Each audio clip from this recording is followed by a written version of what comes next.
everyone, I'm teacher Dayna and I am from Novakid.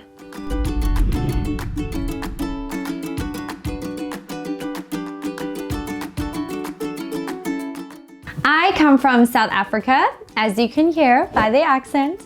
And one really interesting thing about the place that I live is that I live like super close to the ocean. So I can see ocean views almost every day. My dream job as a child was something to do with dancing. I loved dancing. I actually took it as an extramural activity after school hours up until high school. So yeah, I really liked dancing, and I also liked the idea of like becoming a dancing teacher, which I guess kind of ties in with teaching. It's been quite a long haul. I first started studying to be a psychologist, well, in the hopes of becoming a psychologist. And I finished my degree and I realized maybe there was something missing. And fortunate enough for me, my mother owns a preschool. So she said, come try it out, see if you like it. Get a feel for the schooling environment, the education environment.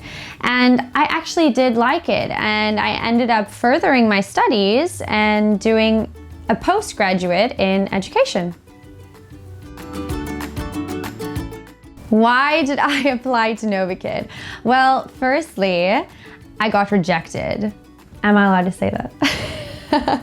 Okay, so first I applied to Novakid a year before I got accepted, and I was sadly rejected, which sucks, but it's okay because it really helped me grow and become the person that I am today, the teacher as well that I am today. And Novakid has always been a dream of mine. I've always wanted to work for this company, and I just knew it was the right fit. You know when you just know? I just knew. My interview actually went pretty well. Besides the part that I was definitely sweating throughout, please, somebody from that interview, pull it up and let's see. Jokes.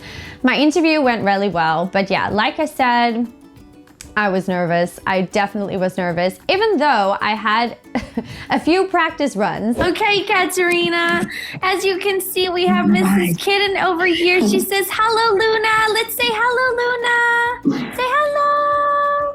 Hello, Luna. And Mr. Mouse says, hello, Astro. Say hello, Astro. I was still very nervous, but I felt super comfortable. The interviewee made me feel like she was there, she was listening, she was interactive. I could see that my presence in the company was valued. I could see from that moment whether I was gonna make it or not. And I knew the time that I did make it, of course. I knew that I was gonna make it, yeah.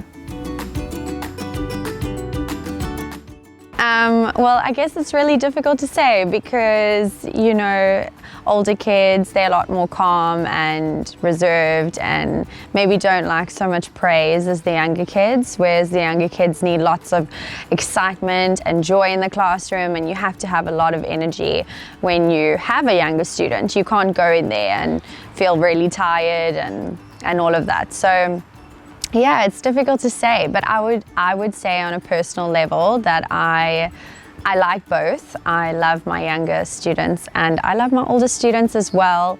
They all bring something different to my classroom environment. I love that my young kids allow me to be goofy and funny and kind of just free-spirited, and then my older kids just bring me back to life a little bit, bring me back to calm Dayna. So yeah, I would say that is the difference, and it basically all just depends on your preference and what you like and what you prefer. Yeah. Yeah, I've definitely felt like a bad teacher like once or twice, maybe more, but definitely have. It could be from a child that's just not having a good day and you feel like you haven't really like made them happier. Like, you know, that makes me feel like a bad teacher, or whether I feel like I didn't really explain the information like as much as I would have hoped to, or maybe I could have used another approach, and then I realized that afterwards. There's obviously situations like that. There's always going to be in life. You always learn. You better yourself. And that's the approach that I like to take. And I like to look at it from that approach. And often I find to avoid situations of feeling like a bad teacher when it comes to like material and the lesson plan itself, I would say definitely preparation like is key, because it actually just helps you in knowing how to explain things better. But then on like a side note, like when a child's upset, or there's really nothing you can do. You can try your best, but I don't think that you should ever like pull yourself down about it. I've obviously had those situations where I have felt like maybe, I wish I could have done something to make him or her feel a little bit better, but you try your best and that's all that matters.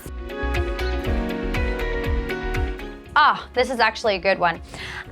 Usually I use my dog because he's fun and energetic, and they like, oh my goodness, it's a dog and he's so big.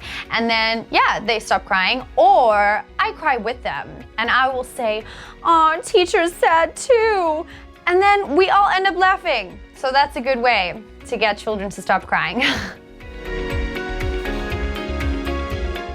It's difficult to say what basically makes a lesson fun and engaging. I feel like you have to kind of have that side to you where you want to be crazy and wild in the classroom and have fun with the kids, and you feel like a child again, like honestly.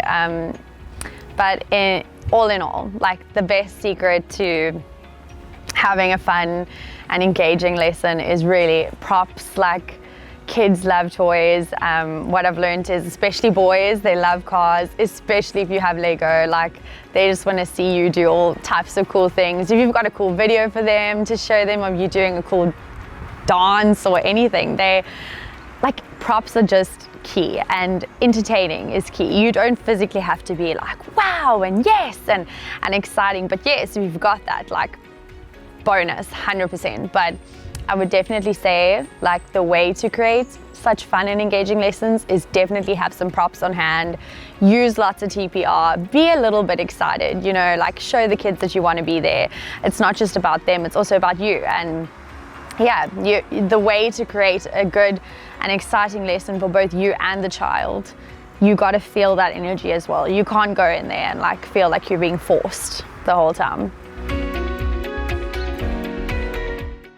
My favorite prop has got to be a plush toy. I have plenty of them, but my favorite one is the turtle. And happy turtle. That's what's nice about them. He can be happy one day and then he can also be grumpy. And it's a nice way to get the kids to tell you if they're happy today or if they're sad. And then we usually end up laughing because he has two faces. I think I experience it at least like once a month. Jokes. Burnout is definitely a part of any job. I feel like everyone experiences it. No matter what you do, you experience burnout. It literally can be with just having a bad day and a bad week or bad month and things just aren't going the way that you would have hoped. But how I generally like tackle that is through just taking a me day. Definitely, it doesn't have to be spending any money. It can literally be relaxing on your sofa, like watching a nice TV show. It can be hanging out with your friends or your mom or your dad or anyone special to you, going for walks with your dog. That's what I like to do. I just take a me day, and I feel like it's good to have that. Even if you aren't experiencing any burnout, I feel like at least once a month or from time to time, I would say have a you day and just like, clear your mind and just, take a break, relax. There's nothing that I would really change about Novakid. I love pretty much everything Novakid has to offer, from the feedback systems, the support systems, the platforms, the lessons, the material. Everything is provided for you, and you as a teacher have access to all of this, and it's very easy to use, the platform. So Novakid, overall amazing system. The only thing that I would like to possibly see from time to time is parent feedback and see how they evaluate us as teachers. Sometimes that can be a little bit motivating to see when a parent really enjoys you teaching their child? I would definitely want to be able to fly, because I've always said if I had to come back to this earth, I cannot be a land animal because my perception on the ground is just not great. I feel like when I'm above and I look down, I'm just like, I'm able to see everything. So definitely be able to fly. Plus, I would be able to travel everywhere flying, definitely. I would have to say students, because friends you don't see all the time. So it's not like you're used to being with friends 24/7, whereas I see my students every single day. So a week without students would be really weird. 3 qualities. I would have to say commitment, self-awareness, and trustworthy. Definitely got to be those 3. I like a good cup of coffee. So in terms of relaxing, coffee, relaxing, I feel like they go hand in hand. I have this really nice store that's right by my house that I get coffee from every single day. Getting a takeaway cup of that, sitting on the couch for 5 minutes, perfect, relaxing.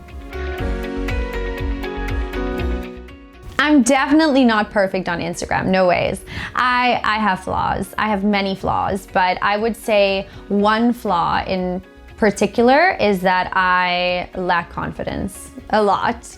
And I may seem super confident, but no, that's definitely a flaw. I would say that Novakid is colorful because as soon as you open up your platform, it is just animated, colorful, everywhere, bright, it's attractive, it's everything you want when you want to go into a classroom.